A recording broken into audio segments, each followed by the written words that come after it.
الطيبة دي كلها فيه. انتهى زمن الطيبين ايوه والله. اللي كانوا 10 سنين.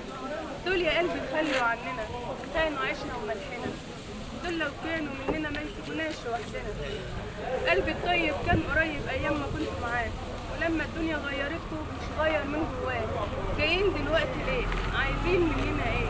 كل اللي بينا وبينكم اقروا الفاتحة عليه. الله عليك يا ولد، ايه يا مروه الحلاوه دي الحلوه؟ ما شاء الله. ما شاء الله عليك يا مروه. كتابتك انت يا مروه. كتابتك انت دي ولا كتابتك الفنان؟ والله كتبت ما شاء الله. طب قولي احنا لنا بقى فعلا حاجه مع موهبه النهارده. لا، مش مروه ممكن، مش ثبتت ممكن. فعلا ان هي اللي بتقدم الاداء. هي عايزه الاداء بتاعها يبقى ثابت شويه، ان هي يبقى عندها ثقه بنفسها شويه وتقول احلى واجمل.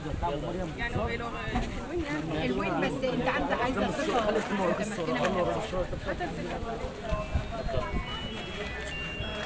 تليفوني مروه كده. ستة جنيه كانت بعتها لي. قول يا مروه. ثانيه واحده يا استاذه. طب انت عايزه تقولي حاجه يا مروه؟